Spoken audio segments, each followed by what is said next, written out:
Hi ಎಲ್ರಿಗೂ ನಮಸ್ಕಾರ. Share market in Kannada ಚಾನಲ್ಗೆ ನಿಮಗೆ ಸ್ವಾಗತ. ನಿಫ್ಟಿಯ ಈ ವಾರದ ಮೊಮೆಂಟಮನ್ನು ಅಬ್ಸರ್ವ್ ಮಾಡಿದಾಗ ಕಂಪ್ಲೀಟ್ 5 ಟ್ರೇಡಿಂಗ್ ಸೆಷನ್ಸ್ಗಳಲ್ಲಿ 2.5% ಕರೆಕ್ಷನ್ ನಿಫ್ಟಿಯಲ್ಲಿ ನೋಡೋದಕ್ಕೆ ಸಿಗುತ್ತೆ. ಬಟ್ ಕಳೆದ 3 ಟ್ರೇಡಿಂಗ್ ಸೆಷನ್ಸ್ಗಳಲ್ಲಿ ನಿಫ್ಟಿ 4.5%ಗೂ ಹೆಚ್ಚಾಗಿ ಕರೆಕ್ಟ್ ಆಗಿದೆ. ಸೊ ಸಾಕಷ್ಟು ವೀಕ್ನೆಸ್ ಇಂಡಿಯನ್ ಮಾರ್ಕೆಟ್ಗಳಲ್ಲಿ ನೋಡೋದಕ್ಕೆ ಸಿಗ್ತದೆ. ರೀಸನ್ ಎಲ್ರಿಗೂ ಕೂಡ ಆಲ್ರೆಡಿ ಗೊತ್ತಿರುತ್ತೆ. ಸೊ US ಮತ್ತು ಇರಾನ್ ನಡುವೆ ಏನು ಕಾನ್ಫ್ಲಿಕ್ಟ್ಸ್ ಇದೆ, ಅದರಿಂದ ಕ್ರೂಡ್ ಪ್ರೈಸಸ್ ಇನ್ಕ್ರೀಸ್ ಆಗ್ತದೆ. ಅದರ ಒಂದು ಇಂಪ್ಯಾಕ್ಟ್ ಗ್ಲೋಬಲ್ ಮಾರ್ಕೆಟ್ನಲ್ಲಿ ನೋಡೋದಕ್ಕೆ ಸಿಗ್ತದೆ. US ಮತ್ತು ಇರಾನ್ ನಡುವಿನ ವಾರ್ ಸಿಚುವೇಶನ್ಸ್ ಇನ್ನೂ ಕೂಡ ಕಂಟಿನ್ಯೂ ಆಗ್ತಿರೋದ್ರಿಂದ ಈ ಒಂದು ವೀಕ್ನೆಸ್ ಮುಂದಿನ ವಾರ ಕೂಡ ಸಸ್ಟೈನ್ ಆಗುವಂಥ ಚಾನ್ಸಸ್ ಇರುತ್ತೆ. US ಮಾರ್ಕೆಟ್ಸನ್ನು ಅಬ್ಸರ್ವ್ ಮಾಡಿದಾಗ ಡೌ ಜೋನ್ಸ್ನಲ್ಲಿ ಒಂದು ವಾರದಲ್ಲಿ 1% ಅರೌಂಡಲ್ಲಿ ಕರೆಕ್ಷನ್ ನೋಡೋದಕ್ಕೆ ಸಿಕ್ಕಿದೆ. US ಮಾರ್ಕೆಟ್ಸ್ ಕೂಡ ಕಳೆದ 3 ಟ್ರೇಡಿಂಗ್ ಸೆಷನ್ಸ್ಗಳಲ್ಲಿ ನೆಗೆಟಿವ್ ಆಗಿ ಟ್ರೇಡ್ ಆಗಿದೆ. ಬಟ್ US ಮಾರ್ಕೆಟ್ಗೆ ಕಂಪೇರ್ ಮಾಡಿದಾಗ ಇಂಡಿಯನ್ ಮಾರ್ಕೆಟ್ನಲ್ಲಿ ವೀಕ್ನೆಸ್ ಹೆಚ್ಚಾಗಿ ಕಾಣಿಸ್ತಿದೆ. ಸೊ ಗೆ ಕಂಪೇರ್ ಮಾಡಿದಾಗ ಭಾರತ ಹೆಚ್ಚಾಗಿ ಕ್ರೂಡನ್ನು ಬೇರೆ ದೇಶಗಳಿಂದ ಇಂಪೋರ್ಟ್ ಮಾಡಿಕೊಳ್ಳುತ್ತೆ. ಸೊ ಸಾಕಷ್ಟು ಡಿಪೆಂಡೆನ್ಸಿಯನ್ನು ನಾವು ಹೊಂದಿದ್ದೀವಿ. ಬಟ್ ಗೆ ವೆನೆಜುವೆಲಾನಿಂದ ಕ್ರೂಡ್ ಪ್ರೊಡ್ಯೂಸ್ ಆಗುತ್ತೆ. ಹಾಗೆಯೇ ನಲ್ಲಿ ಕೂಡ ಸಾಕಷ್ಟು ರಿಸೋರ್ಸಸ್ ಇರೋದ್ರಿಂದ, ಹಾಗೆ ಅವರು ಲಾರ್ಜೆಸ್ಟ್ LPG ಪ್ರೊಡ್ಯೂಸರ್ ಕೂಡ ಆಗಿರೋದ್ರಿಂದ ಅಷ್ಟಾಗಿ ಇಂಪ್ಯಾಕ್ಟ್ ಆಗ್ತಾ ಇಲ್ಲ. ಆ ರೀಸನ್ನಿಂದ ಮಾರ್ಕೆಟ್ಗಳು ಸಸ್ಟೈನ್ ಆಗ್ತದೆ. ಇಂಡಿಯನ್ ಮಾರ್ಕೆಟ್ನಲ್ಲಿ ಸಾಕಷ್ಟು ವೀಕ್ನೆಸ್ ಕಾಣಿಸ್ತಿದೆ.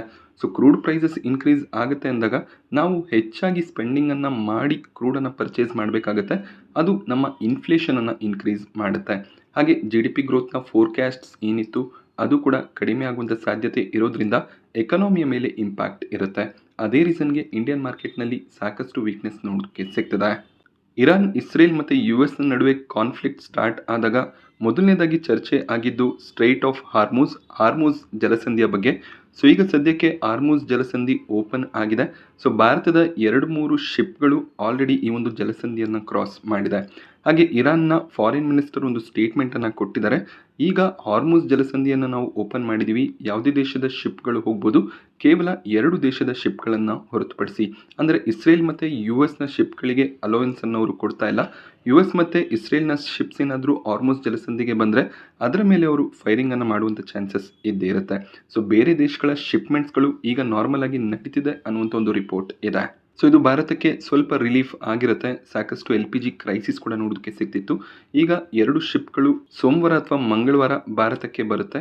ಸೊ LPG ಕ್ರೈಸಿಸ್ ಕೂಡ ಸ್ಲೋ ಆಗಿ ಕಡಿಮೆ ಆಗ್ತಾ ಬರ್ಬೋದು. ಬಟ್ ನಾವು ಹೆಚ್ಚಿನ ಒಂದು ಪ್ರೈಸ್ನಲ್ಲಿ ಕ್ರೂಡನ್ನು ಪರ್ಚೇಸ್ ಮಾಡಬೇಕಾಗಿ ಬರ್ತಿರೋದು ಖಂಡಿತವಾಗ್ಲೂ ಎಕನಾಮಿಯ ಮೇಲೆ ಇಂಪ್ಯಾಕ್ಟನ್ನು ತರುತ್ತೆ. ಹಾಗೆ ಮುಂದಿನ ವಾರ ಕೂಡ ಪ್ರೆಷರ್ ಕಂಟಿನ್ಯೂ ಆಗ್ಬೋದು. ಯಾಕೆಂದರೆ US ಇರಾನ್ನ ಕರ್ಗ್ ಐಲ್ಯಾಂಡ್ನ ಮೇಲೆ ಅಟ್ಯಾಕನ್ನು ಮಾಡಿದರು. ಸೊ ಅಲ್ಲಿನ ಮಿಲಿಟರಿ ಬೇಸ್ಗಳ ಮೇಲೆ ಅಟ್ಯಾಕನ್ನು ಮಾಡಿದರೆ ಈ ಒಂದು ಕರ್ಗ್ ಐಲ್ಯಾಂಡ್ ಏನಿದೆ ಇಲ್ಲಿಂದ ಇರಾನ್ನ 90%ನಷ್ಟು ಕ್ರೂಡ್ ಆಯಿಲ್ ಎಕ್ಸ್ಪೋರ್ಟ್ ಆಗುತ್ತೆ. ಸೊ ಈ ಒಂದು ಐಲ್ಯಾಂಡ್ ಇರಾನ್ಗೆ ತುಂಬಾ ಇಂಪಾರ್ಟೆಂಟ್ ಆಗಿದೆ.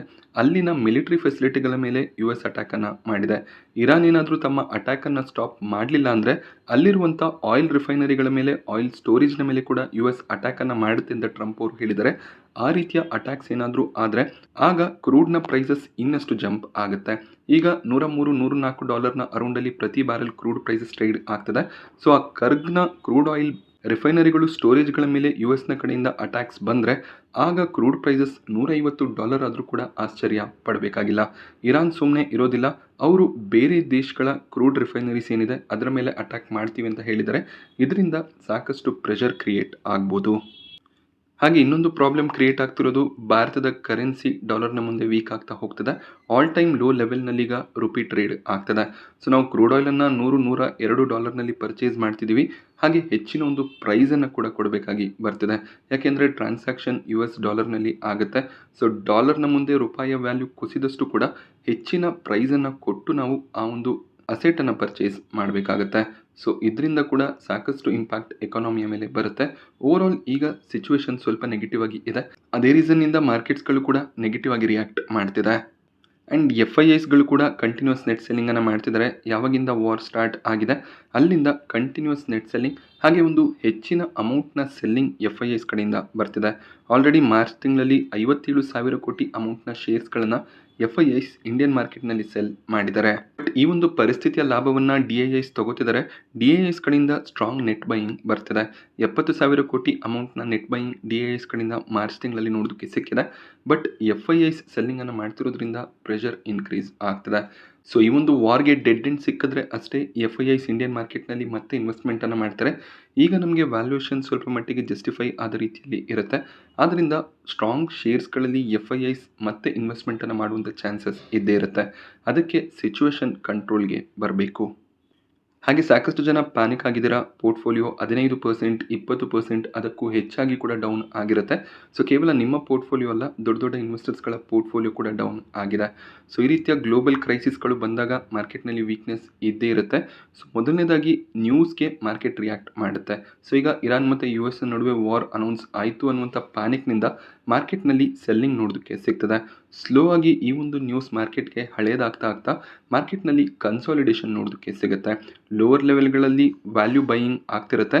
ಹಾಗೆಯೇ ಹಾಗೆ ಸ್ವಲ್ಪ ಮಾರ್ಕೆಟ್ ರಿಕವರ್ ಆಗ್ತಾ ಆಗ್ತಾ ಎಲ್ಲರೂ ಕೂಡ ಶೇರ್ಸ್ಗಳನ್ನು ಸೆಲ್ ಮಾಡೋದಕ್ಕೆ ಕೂಡ ಸ್ಟಾರ್ಟ್ ಮಾಡ್ತಾರೆ. ಏನಕ್ಕೆಂದರೆ ಪ್ಯಾನಿಕ್ ಇನ್ನೂ ಕೂಡ ಇರುತ್ತೆ. ಬಟ್ ಈ ರೀತಿಯ ಸಿನಾರಿಯೋಗಳಲ್ಲಿ ಲಾಸ್ ಬುಕ್ ಮಾಡೋದನ್ನು ಅವಾಯ್ಡ್ ಮಾಡಬೇಕಾಗತ್ತೆ.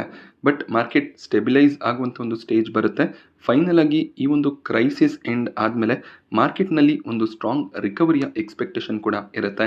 ಈ ಮುಂಚೆ ಯಾವಾಗೆಲ್ಲ ಮಾರ್ಕೆಟ್ನಲ್ಲಿ ಪ್ಯಾನಿಕ್ ಸೆಲ್ಲಿಂಗ್ ಬಂದಿದೆ ಗ್ಲೋಬಲ್ ಕ್ರೈಸಿಸ್ನಿಂದ, ಆಗೆಲ್ಲ ಮಾರ್ಕೆಟ್ ಸ್ಟ್ರಾಂಗ್ ಆಗಿ ರಿಕವರ್ ಆಗಿದೆ. ಸೊ ಯೂಶಲಿ ಮಾರ್ಕೆಟ್ನಲ್ಲಿ ವೀಕ್ನೆಸ್ ಇದ್ದಾಗೆಲ್ಲ ಇದನ್ನು ನಾನು ನಿಮ್ಗೆ ಹೇಳ್ತಾ ಇರ್ತೀನಿ. ನೀವು ಕೂಡ ಅದನ್ನು ಎಕ್ಸ್ಪೀರಿಯನ್ಸ್ ಮಾಡಿರ್ಬೋದು. ಬಟ್ ಕಳೆದ 1-1.5 ವರ್ಷದಲ್ಲಿ ಮಾರ್ಕೆಟ್ ಅಷ್ಟಾಗಿ ಸ್ಟ್ರಾಂಗ್ ರಿಯಾಕ್ಷನ್ಸ್ಗಳನ್ನು ಕೊಡ್ತಿಲ್ಲ. ಬಟ್ ಕಳೆದ 4-5 ತಿಂಗಳ ಹಿಂದೆ 22,000 ಲೆವೆಲ್ಗೆ ನಿಫ್ಟಿ ಹೋಗಿತ್ತು. ಅಲ್ಲಿಂದ 3,000 ಪಾಯಿಂಟ್ನ ರಿಕವರಿ ಕೂಡ ಬಂದಿತ್ತು. ಸೊ ಮತ್ತೆ ಈಗ ಕೂಡ ಇರಾನ್ ಯು ಎಸ್ ನಡುವೆ ಕಾನ್ಫ್ಲಿಕ್ಟ್ ಎಂಡ್ ಆದಾಗ ಈ ಲೆವೆಲ್ನಿಂದ ನಿಫ್ಟಿ ಮತ್ತೆ 26,000 ಲೆವೆಲ್ಗೆ ಹೋಗ್ಬೋದು. ಅಲ್ಲೇ ನಿಮಗೆ 10-12% ರಿಟರ್ನ್ಸ್ ಸಿಗುತ್ತೆ. ಆದ್ದರಿಂದ ಲೋವರ್ ಲೆವೆಲ್ಗಳಲ್ಲಿ ಅಕ್ಯುಮುಲೇಷನನ್ನು ಮಾಡ್ಕೊಳ್ತಾ ಹೋಗಬೇಕಾಗತ್ತೆ. ಆಗ ನಿಮಗೆ ಮಾರ್ಕೆಟ್ ರಿಕವರ್ ಆದಾಗ ಪೋರ್ಟ್ಫೋಲಿಯೋ ಕೂಡ ರಿಕವರ್ ಆಗೋದು ಕಾಣಿಸುತ್ತೆ. ಸೊ ಸಾಕಷ್ಟು ಸ್ಟಾಕ್ಗಳು ಒಳ್ಳೆ ಲೆವೆಲ್ಗಳಲ್ಲಿ ಅವೈಲೇಬಲ್ ಇದೆ. ಕೆಲವೊಂದಿಷ್ಟು ಸ್ಟಾಕ್ಗಳನ್ನು ಕವರ್ ಮಾಡೋದಾದರೆ L&T 18%ನಷ್ಟು ಹೈಯರ್ ಲೆವೆಲ್ನಿಂದ ಕರೆಕ್ಟ್ ಆಗಿದೆ. ಮಿಡ್ಲ್ ಈಸ್ಟ್ನಲ್ಲಿ ಸಾಕಷ್ಟು ಬಿಸ್ನೆಸ್ಸನ್ನು ಮಾಡ್ತಾರೆ, ಅದರ ಮೇಲೆ ಇಂಪ್ಯಾಕ್ಟ್ ಬರ್ಬೋದು ಅನ್ನುವಂಥ ರೀಸನ್ನಿಂದ ಸ್ಟಾಕ್ ಕರೆಕ್ಟ್ ಆಗ್ತಿದೆ. ಸೊ ಕಾನ್ಫ್ಲಿಕ್ಟ್ಸ್ ಎಂಡ್ ಆದಮೇಲೆ ಈ ಒಂದು ಸ್ಟಾಕ್ ಸ್ಟ್ರಾಂಗ್ ಆಗಿ ರಿಕವರ್ ಕೂಡ ಆಗ್ಬೋದು. ಸೊ ಮತ್ತೆ ಒಂದು ಆಲ್ ಟೈಮ್ ಹೈ ಲೆವೆಲ್ಸನ್ನು ಟಚ್ ಮಾಡಿದ್ರೆ 20% ರಿಟರ್ನ್ ಈ ಒಂದು ಸ್ಟಾಕ್ನಲ್ಲಿ ಎಕ್ಸ್ಪೆಕ್ಟೆಡ್ ಇರುತ್ತೆ. ಸೊ ಇದು ರೆಕಮೆಂಡೇಶನ್ ಅಲ್ಲ, ಈ ರೀತಿಯ ಸ್ಟಾಕ್ಗಳು ಅವೈಲೇಬಲ್ ಇದೆ ಅನ್ನುವಂಥ ಒಂದು ಅವೇರ್ನೆಸ್ ಆಗಿರುತ್ತೆ. ಹಾಗೆಯೇ ಮಾರುತಿ ಸುಜುಕಿ ಕೂಡ 17-18% ಕರೆಕ್ಟ್ ಆಗಿದೆ. ಈ ಕಂಪನಿಯ ಸೇಲ್ಸ್ ಸ್ಟ್ರಾಂಗ್ ಆಗಿದೆ. ಸೊ ಮುಂದಿನ ದಿನಗಳಲ್ಲಿ ಎಲೆಕ್ಟ್ರಿಕ್ ವೆಹಿಕಲ್ಸ್ಗಳನ್ನು ಕೂಡ ಲಾಂಚ್ ಮಾಡ್ತಾರೆ. ಸೇಲ್ಸ್ ಇನ್ನಷ್ಟು ಇಂಪ್ರೂವ್ ಆಗುತ್ತೆ. ಮಾರುತಿ ಸುಜುಕಿ ಕೂಡ ಒಂದು ಸ್ಟ್ರಾಂಗ್ ರಿಕವರಿಯನ್ನು ಕೊಡುವಂಥ ಚಾನ್ಸಸ್ ಇರುತ್ತೆ. ಹಾಗೆ ಎಟರ್ನಲ್ ಸ್ಟಾಕ್ ಪ್ರೈಸ್ನಲ್ಲಿ ಕೂಡ 33% ಡ್ರಾಪ್ ನೋಡೋದಕ್ಕೆ ಸಿಕ್ಕಿದೆ. LPG ಕ್ರೈಸಿಸ್ನಿಂದ ಇವರ ಡೆಲಿವರಿ ಮೇಲೆ ಇಂಪ್ಯಾಕ್ಟ್ ಬರ್ಬೋದು ಅನ್ನುವಂಥ ನ್ಯೂಸ್ನಿಂದ ಸ್ಟಾಕ್ ಇನ್ನಷ್ಟು ಕರೆಕ್ಟ್ ಆಗುವಂಥ ಚಾನ್ಸಸ್ಗಳು ಕೂಡ ಇರುತ್ತೆ. 200 ರೂಪಾಯಿ ಅರೌಂಡಲ್ಲಿ ಸಿಕ್ಕಿದ್ರೆ ಒಳ್ಳೆ ಒಂದು ವ್ಯಾಲ್ಯೂ ಬೈ ಆಗುತ್ತೆ. ವ್ಯಾಲ್ಯೂಷನ್ ಎಕ್ಸ್ಪೆನ್ಸಿವ್ ಆಗಿದೆ, ಬಟ್ ಕಂಪನಿ ಪ್ರಾಫಿಟ್ಸನ್ನು ಡಿಕ್ಲೇರ್ ಮಾಡ್ತಾ ಬರ್ತಿದ್ದಾರೆ. ಸೊ ಫ್ಯೂಚರ್ನಲ್ಲಿ ಗ್ರೋತ್ ಇರುವಂಥ ಕಂಪನಿ ಆಗಿರೋದ್ರಿಂದ ಖಂಡಿತವಾಗ್ಲೂ ವ್ಯಾಲ್ಯೂ ಬೈಯಿಂಗ್ ಆಗ್ಬೋದು. ಸೊ ಈ ರೀತಿಯಲ್ಲಿ ಸಾಕಷ್ಟು ನಿಫ್ಟಿ ಸ್ಟಾಕ್ಗಳು ಕರೆಕ್ಟ್ ಆಗಿದೆ. ಆ ಸ್ಟಾಕ್ಗಳನ್ನೇ ಅಕ್ಯುಮುಲೇಟ್ ಮಾಡಿ ಪೋರ್ಟ್ಫೋಲಿಯೋನ ಬಿಲ್ಡ್ ಮಾಡ್ಕೋಬೋದಾಗುತ್ತೆ. ಹಾಗೆ ETF ಅಬ್ಸರ್ವ್ ಮಾಡೋದಾದರೆ ಬ್ಯಾಂಕಿಂಗ್ ಸೆಕ್ಟರ್ನ ಸ್ಟಾಕ್ಗಳಲ್ಲಿ ಸಾಕಷ್ಟು ವೀಕ್ನೆಸ್ ಬಂದಿದೆ. ನಿಫ್ಟಿ ಬ್ಯಾಂಕ್ ಬೀಸ್ ಒಳ್ಳೆ ಒಂದು ಆಪ್ಷನ್ ಆಗುತ್ತೆ. ಈ ಲೆವೆಲ್ನಲ್ಲಿ ನೀವು ಅಕ್ಯುಮುಲೇಷನನ್ನು ಸ್ಟಾರ್ಟ್ ಮಾಡಿಕೊಂಡ್ರೆ ಮತ್ತೆ ಬ್ಯಾಂಕ್ ನಿಫ್ಟಿ ರಿಕವರ್ ಆದಾಗ ಒಳ್ಳೆ ರಿಟರ್ನ್ಸನ್ನು ಕೂಡ ತೊಗೋಬೋದಾಗುತ್ತೆ. ಇದೊಂದು ಟ್ರೇಡಿಂಗ್ ಪರ್ಸ್ಪೆಕ್ಟಿವ್ ಕೂಡ ಆಗಿರ್ಬೋದು. ETF ಪರ್ಚೇಸ್ ಮಾಡಿ ಹೈಯರ್ ಲೆವೆಲ್ಗಳಲ್ಲಿ ಎಕ್ಸಿಟ್ ಕೂಡ ಆಗ್ಬೋದಾಗುತ್ತೆ. ಅದೇ ರೀತಿಯ ಇನ್ನೊಂದು ETF Nifty auto ETF. Nifty auto ಸ್ಟಾಕ್ಗಳಲ್ಲಿ ಕೂಡ ಸಾಕಷ್ಟು ವೀಕ್ನೆಸ್ ಇರೋದ್ರಿಂದ ಈ ಒಂದು ETF ಕೂಡ 15% ಅರೌಂಡಲ್ಲಿ ಕರೆಕ್ಷನ್ ಬಂದಿದೆ. ಸೊ ಆಟೋ ETF ಕೂಡ ಕನ್ಸಿಡರ್ ಮಾಡ್ಕೋಬೋದಾಗುತ್ತೆ. ಸೊ ಸ್ಟಾಕ್ಗಳಲ್ಲಿ ನಿಮಗೆ ಸ್ವಲ್ಪ ಮಟ್ಟಿಗೆ ಪ್ರೈಸ್ ಜಾಸ್ತಿ ಇದೆ ಅಥವಾ ಯಾವ ಸ್ಟಾಕನ್ನು ಬೈ ಮಾಡಬೇಕು ಅನ್ನುವಂಥ ಕನ್ಫ್ಯೂಷನ್ ಇದ್ದರೆ ಈ ರೀತಿಯ ETF ಪರ್ಚೇಸ್ ಮಾಡ್ಬೋದಾಗುತ್ತೆ. ಹಾಗೆ ಎಲ್ಲದಕ್ಕೂ ಬೆಸ್ಟ್ ಆಯ್ಕೆ ಮ್ಯೂಚುವಲ್ ಫಂಡ್ಗಳು. ಮ್ಯೂಚುವಲ್ ಫಂಡ್ ಮ್ಯಾನೇಜರ್ಸ್ ರೆಗ್ಯುಲರ್ ಆಗಿ ಪೋರ್ಟ್ಫೋಲಿಯೋನ ಬ್ಯಾಲೆನ್ಸ್ ಮಾಡ್ತಿರ್ತಾರೆ. ಯಾವ ಒಂದು ಸೆಕ್ಟರ್ ಚೆನ್ನಾಗಿ ಪರ್ಫಾರ್ಮ್ ಮಾಡಲ್ಲ ಆ ಸೆಕ್ಟರ್ನ ಸ್ಟಾಕ್ಗಳು ಆಚೆ ಹೋಗುತ್ತೆ. ಯಾವ ಸೆಕ್ಟರ್ ಸ್ಟ್ರಾಂಗ್ ಆಗಿ ಪರ್ಫಾರ್ಮ್ ಮಾಡ್ಬೋದು ಆ ಸ್ಟಾಕ್ ಪೋರ್ಟ್ಫೋಲಿಯೋ ಒಳಗೆ ಬರುತ್ತೆ. ಇದರಿಂದ ನಿಮಗೆ ರಿಟರ್ನ್ಸ್ ಕೂಡ ಸ್ಟ್ರಾಂಗ್ ಆಗಿ ಸಿಗ್ತಾ ಹೋಗುತ್ತೆ. ಆದ್ದರಿಂದ ಮಾರ್ಕೆಟ್ನಲ್ಲಿ ಫ್ರೆಶ್ ಆಗಿ ಇನ್ವೆಸ್ಟ್ಮೆಂಟನ್ನು ಮಾಡಬೇಕು. ಎಲ್ಲಿಂದ ಇನ್ವೆಸ್ಟ್ಮೆಂಟ್ ಜರ್ನಿಯನ್ನು ಸ್ಟಾರ್ಟ್ ಮಾಡಲಿ ಅನ್ನುವಂಥ ಕನ್ಫ್ಯೂಷನ್ ಇದ್ದರೆ ಮ್ಯೂಚುವಲ್ ಫಂಡ್ ಒಂದು ಪ್ರಿಫರ್ಡ್ ಚಾಯ್ಸ್ ಆಗುತ್ತೆ. ಸೊ ಈಸಿಯಾಗಿ ಸಾಕಷ್ಟು ಪ್ಲ್ಯಾಟ್ಫಾರ್ಮ್ಗಳ ಮೂಲಕ ನೀವು ಮ್ಯೂಚುವಲ್ ಫಂಡ್ಗಳಲ್ಲಿ ಇನ್ವೆಸ್ಟ್ಮೆಂಟನ್ನು ಮಾಡ್ಬೋದು. ಬಟ್ ಒಳ್ಳೆ ಒಂದು ಫಂಡನ್ನು ಸೆಲೆಕ್ಟ್ ಮಾಡ್ಕೊಳ್ಳಿ, ಆಗ ಒಳ್ಳೆ ರಿಟರ್ನ್ಸ್ ಕೂಡ ಫ್ಯೂಚರ್ನಲ್ಲಿ ಸಿಗುತ್ತೆ. ಸೊ ಮುಂದಿನ ವಾರದ ಮೇಜರ್ ಈವೆಂಟ್ಸ್ಗಳನ್ನು ಅಬ್ಸರ್ವ್ ಮಾಡಿದಾಗ ಫೆಡ್ನ ಮಾನಿಟರಿ ಪಾಲಿಸಿ ಮೀಟಿಂಗ್ ಇದೆ. ಮಾರ್ಚ್ 17-18 ಈ ಒಂದು ಮೀಟಿಂಗ್ ನಡೆಯುತ್ತೆ. ಮಾರ್ಚ್ 18 ಮಧ್ಯರಾತ್ರಿ ಅನೌನ್ಸ್ಮೆಂಟ್ಗಳು ಬರುತ್ತೆ. ಇದರ ಇಂಪ್ಯಾಕ್ಟ್ ಭಾರತದಲ್ಲಿ ಮಾರ್ಚ್ 19ಕ್ಕೆ ನೋಡೋದಕ್ಕೆ ಸಿಗುತ್ತೆ. ಸೊ ಫೆಡ್ ಈ ಬಾರಿ ರೇಟ್ ಕಟ್ ಮಾಡುವಂಥ ಚಾನ್ಸಸ್ ತುಂಬಾ ಕಡಿಮೆ ಇದೆ. ಕಳೆದ ಬಾರಿ ಕೂಡ ಫೆಡ್ ರೇಟ್ ಕಟ್ಗಳನ್ನು ಮಾಡಿರಲಿಲ್ಲ. ಈಗ ಇನ್ಫ್ಲೇಷನ್ ಕೂಡ ಇನ್ಕ್ರೀಸ್ ಆಗುವಂಥ ಪಾಸಿಬಿಲಿಟಿ ಇರೋದ್ರಿಂದ ಮತ್ತೆ ಒಂದು ನ್ಯೂಟ್ರಲ್ ಸ್ಟ್ಯಾನ್ಸ್ ನೋಡೋದಕ್ಕೆ ಸಿಗ್ಬೋದು. ಸೊ ಆದ್ದರಿಂದ ಮಾರ್ಕೆಟ್ನಲ್ಲಿ ಹೆಚ್ಚಾಗಿ ಮೊಮೆಂಟಮ್ ಇರೋದಿಲ್ಲ. ಆಲ್ರೆಡಿ ಎಕ್ಸ್ಪೆಕ್ಟೆಡ್ ಸಿನಾರಿಯೋನೇ ಆಗಿರುತ್ತೆ. ಸೊ ಟ್ರಂಪ್ ಅವರು ಸಾಕಷ್ಟು ಬಾರಿ ರೇಟ್ ಕಟ್ಗಳನ್ನು ಮಾಡಿ ಅಂತ ಪೋವೆಲ್ ಅವ್ರಿಗೆ ಹೇಳ್ತಾ ಇದ್ದಾರೆ. ನೋಡಬೇಕಾಗತ್ತೆ ಯಾವ ರೀತಿಯ ಒಂದು ಡೆಸಿಷನ್ ಪೋವೆಲ್ ಕಡೆಯಿಂದ ಬರುತ್ತೆ ಅಂತ. ಹಾಗೆ ಪೋವೆಲ್ ಅವರ ಟರ್ಮ್ ಕೂಡ ಆದಷ್ಟು ಬೇಗ ಎಂಡ್ ಆಗುತ್ತೆ. ಮೇ ಬಿ ಏಪ್ರಿಲ್ನ ಒಂದು ಮೀಟಿಂಗ್ ಏನಿದೆ ಅದು ಅವರ ಕೊನೆಯ ಮೀಟಿಂಗ್ ಆಗಿರ್ಬೋದು. IPOಗಳ ವಿಚಾರಕ್ಕೆ ಬಂದಾಗ ರಜಪುತನ ಸ್ಟೇನ್ಲೆಸ್ ಸೋಮವಾರ ಮಾರ್ಕೆಟ್ನಲ್ಲಿ ಲಿಸ್ಟ್ ಆಗುತ್ತೆ. ₹2 ರೌಂಡಲ್ಲಿ ಪ್ರೀಮಿಯಂ ಕಾಣಿಸ್ತಿದೆ. ಒಂದು ಪಾಸಿಟಿವ್ ಲಿಸ್ಟಿಂಗ್ನ ಎಕ್ಸ್ಪೆಕ್ಟೇಷನ್ ಏನೋ ಕಾಣಿಸ್ತಿದೆ. ಬಟ್ ಸೋಮವಾರ ಮಾರ್ಕೆಟ್ಸ್ ಯಾವ ರೀತಿಯಲ್ಲಿ ಓಪನ್ ಆಗುತ್ತೆ ಅದನ್ನು ಅಬ್ಸರ್ವ್ ಮಾಡಬೇಕಾಗುತ್ತೆ. ಅದರ ಬೇಸಿಸ್ ಮೇಲೆ ಲಿಸ್ಟಿಂಗ್ ನೋಡೋದಕ್ಕೆ ಸಿಗ್ಬೋದು. ಹಾಗೆ ಇನ್ನೋವಿಷನ್ IPO ಎಕ್ಸ್ಟೆಂಡ್ ಆಗಿದೆ. ಗುರುವಾರ ಸಬ್ಸ್ಕ್ರಿಪ್ಷನ್ ಎಂಡ್ ಆಗಬೇಕಾಗಿತ್ತು. ಬಟ್ ಎಕ್ಸ್ಪೆಕ್ಟೇಷನ್ ರೀತಿಯಲ್ಲಿ ಸಬ್ಸ್ಕ್ರಿಪ್ಷನ್ ಬರದೇ ಇರೋದ್ರಿಂದ ಮಂಗಳವಾರ ಮಾರ್ಚ್ 17ರವರೆಗೂ ಈ ಒಂದು IPO ಎಕ್ಸ್ಟೆಂಡ್ ಆಗಿದೆ. ಬಟ್ ಶುಕ್ರವಾರ ದಿನ ಅಷ್ಟೇನು ಸಬ್ಸ್ಕ್ರಿಪ್ಷನ್ಸ್ ಬರಲಿಲ್ಲ.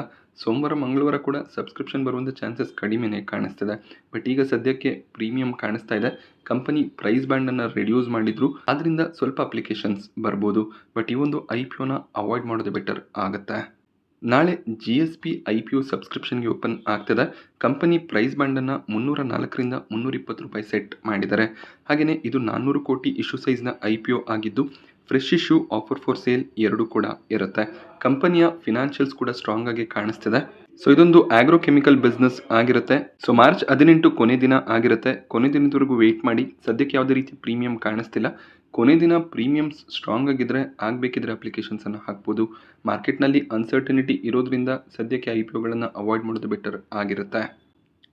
ನಾನಿವತ್ತು ನಿಮಗೆ ಮಾರ್ಕೆಟ್ನ ಬಗ್ಗೆ ಕೊಟ್ಟಂಥ ಇನ್ಫಾರ್ಮೇಷನ್ ಇಷ್ಟ ಆದರೆ ವಿಡಿಯೋನ ಲೈಕ್ ಮಾಡಿ. ಹಾಗೆ ಇದೇ ರೀತಿಯ ಮಾರ್ಕೆಟ್ ಅಪ್ಡೇಟ್ಸ್ಗಳಿಗೆ ಚಾನಲ್ನ ಸಬ್ಸ್ಕ್ರೈಬ್ ಮಾಡ್ಕೊಳ್ಳಿ. Thank you friends.